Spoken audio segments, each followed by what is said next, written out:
What's up, everybody? Max Cavalera, Soulfly, and you listen to Brutally Delicious podcast. Stay metal, motherfuckers.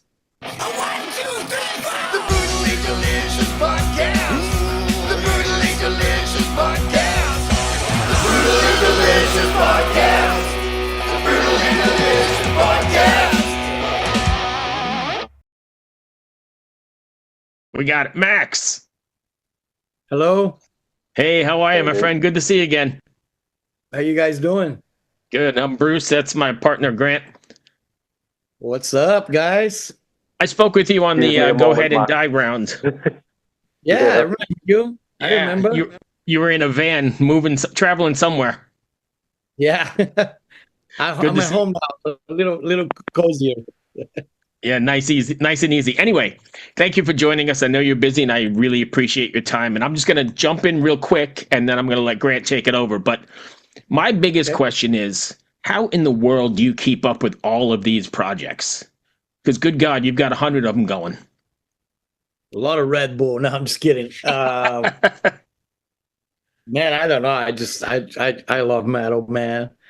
I freaking love this thing, and kind of like how some athletes just love playing sports. I just love metal, man. I love playing. I love listening. I love the whole nine yard. So when you go to write a song, then are you writing a song specifically for Soulfly or the Cavalera conspiracy or Sepultura, or are you writing a song and then seeing where it fits? Depends. There's some times where I'm writing for a specific album where I'm like I'm all in. I'm all in on that record and what I'm looking for. And there's some other times where I think it's actually kind of cooler is when I'm just sitting with the guitar riffing for no reason and knowing that those some of those riffs are gonna end up somewhere somehow. I got all these bands, like Killer BQ and Cavalera and Go Ahead and Die and Soulfly and sometimes just riffing, man. Riff is an art form, my brothers. It's a long forgotten. I think cavemen were riffing back in the cave back in the day, Nice.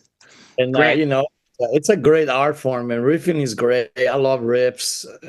I like it more than making a song involves lyrics and vocals. But to me, what I'm really, really in love with is riffing, finding that riff. There's nothing more satisfying than making a new riff and knowing that when that riff drops, it's gonna go out like a nuclear bomb hitting. So it's a very, very a fun, exciting type of thing that happens when you make a good riff. Awesome. Grant, take it away.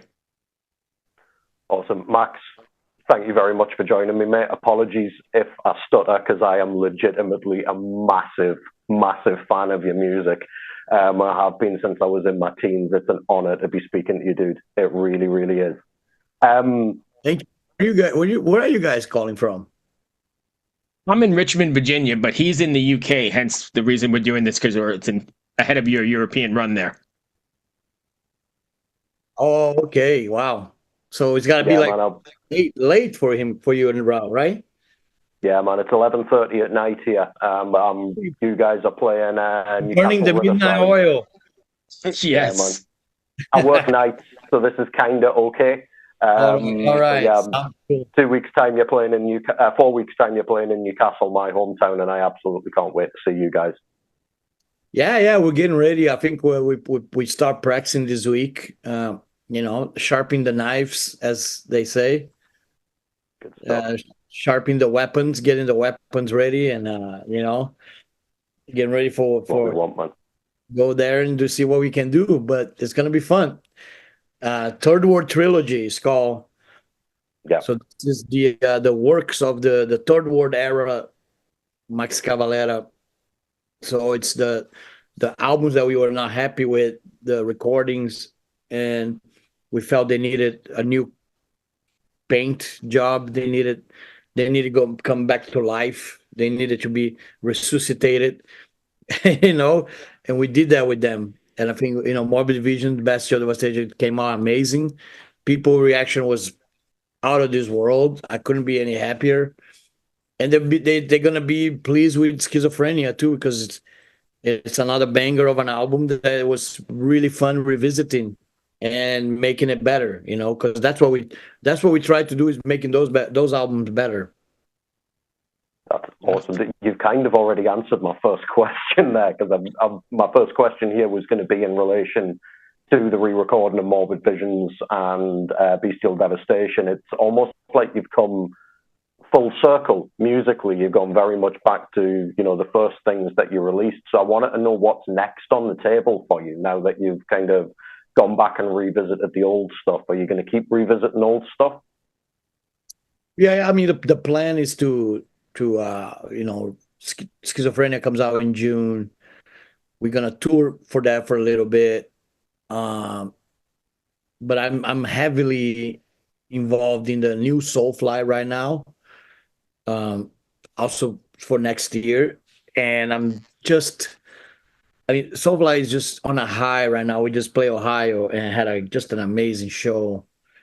It was kind of a surreal experience having the crowd chanting one more song, which when you play a lot of festivals like I do, you just don't get that.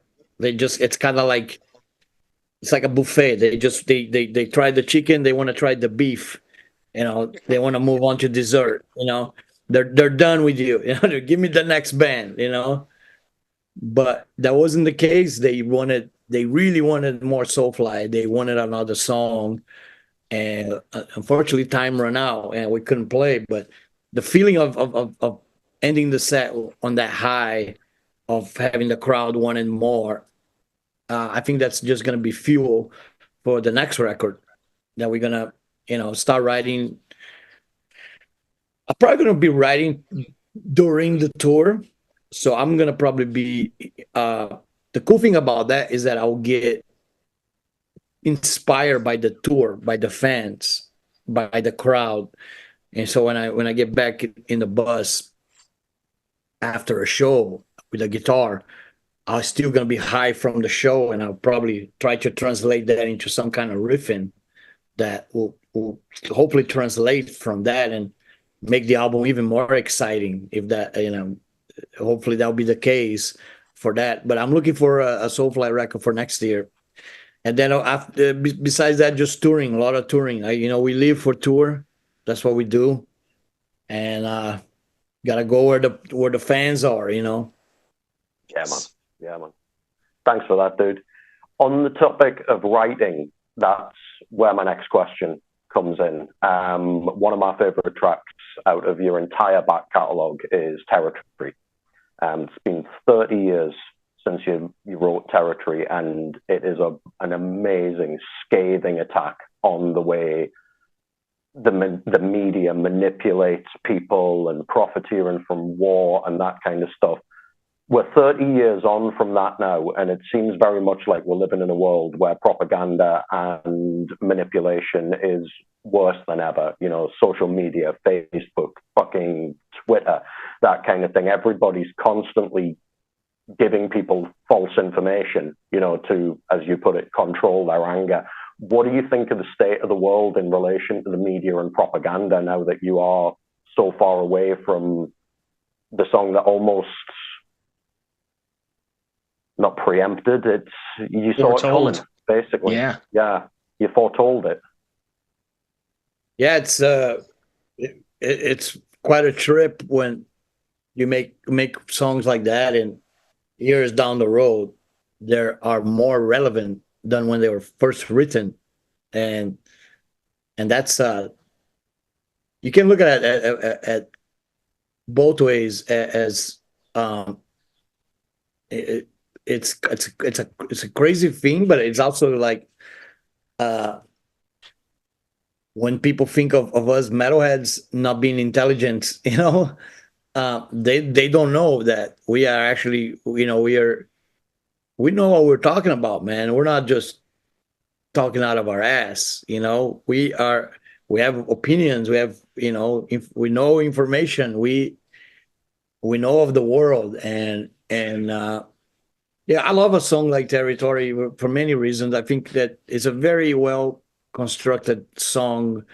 uh, One of my favorite catch choruses, War for Territory, that people sing it, full loud voices, like chanting. And it has, to me, one of the most savage beat down endings, which is just music. You don't. I didn't need it to sing on that part. It's like, in fact, if I would have sang on it, it would have ruined it, because it's a savage beat down, uh, just raw power in the end of that track.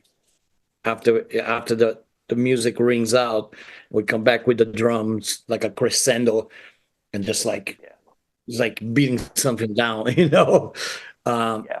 of course, we did the video in Israel, and there's scenes of us in drinking tea with the Palestinians in the desert, and filming inside Jerusalem, and it was crazy. We didn't really had the rights to film there. We never asked for it. So we did a guerrilla style, which is like backpack kind of filming. The director had the camera with him. Once he's done filming, he put the camera in his backpack and act like a tourist, like he's just there sightseeing. Um, Hopefully, they didn't get caught with in the border with the footage and get confiscated. We got all that back to America, and it put all the video together.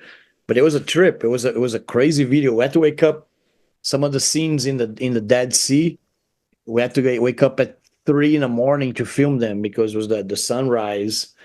The director wanted to catch us at the sunrise, and there were some scenes in the Dead Sea.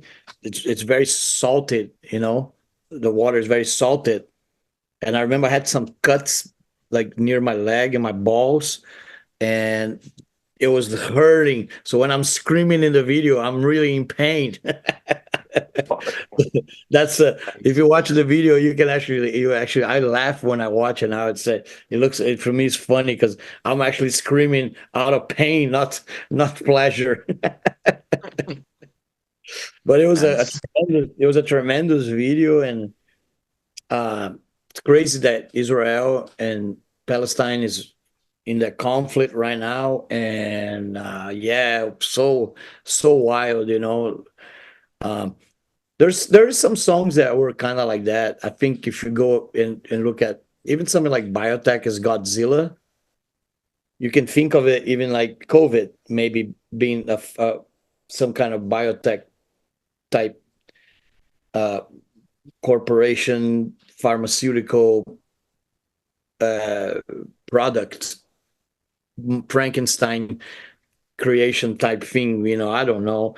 Um, but yeah, I mean, like, I think, Matt always had all these subjects. Of course, there's always a lot of satanic stuff and all that, but I think bands like us and early Metallica were really really cool lyrics. I mean, if you analyze Hatfield's Ride the Lightning, Master of Puppets era lyrics, they're fucking on it, man. They're spot on. Also, social commentaries about the world. And we kind of wrote that a lot on Sepultura. Continue with Soulfly, even though although Soulfly got a little bit more spiritual, which was kind of cool to me, to be a little bit more empowering people to believe in yourself, and be not really pointing out the problem, but trying to fix the problem rather than telling the people what the problem is, trying to tell them how you can fix the problem. So it's pretty cool. The power of lyrics are pretty strong in a metal world, and I'm glad I got to do still doing a little bit of it, through the years. Nice. That's awesome, dude. Thank you for that, man. What you've said there, it's weird. You keep preempting my next questions, man, and I love this. He's foretelling again. Yeah, man. the spirituality and being a little bit more positive in your subject matters. There's an element of positivity that I wanted to ask you about, because I've got Gloria on Facebook, and some of the stuff that she posts is wonderfully empowering and emotional. As a couple of weeks ago, she posted a photo of you, and I believe the lines were, "This is Max writing his magnum opus," and it was a photo of you sitting there writing out all of the lyrics for the first Soulfly album.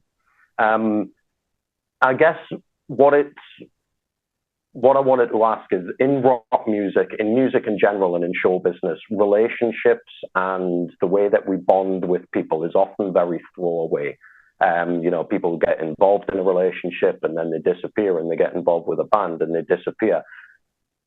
The strength that you and Gloria have had throughout your entire career, to me, is unmatched in the music industry, with the respect and the love that you have for each other. How do you feel it is that you've been able to maintain that strength between the two of you in a world where most people are discarding their partners and not really loving each other that much? Yeah, I mean, we have a really unique relationship. In fact, I think the main ingredient for our relationship to stay strong and last so long is we like a lot of the same stuff, and we know how to kind of divide it also. Like, I don't tell her how to manage it, she doesn't tell me how to write a song, and we know that line, and we don't cross that line, and that's like that, totally out of respect for each other's work ethic, and I think she's one of the most amazing, for sure, humans I ever met, because the amount of passion that people don't see it that she puts into the music and into creating something like my story. And it's so hard. If people have no idea how hard it is to stay relevant in a world after 30 years. A lot of people can't do after 2 years. Some people after 5 years, they're done, And she kept me relevant throughout all these years, always creative, always moving forward, always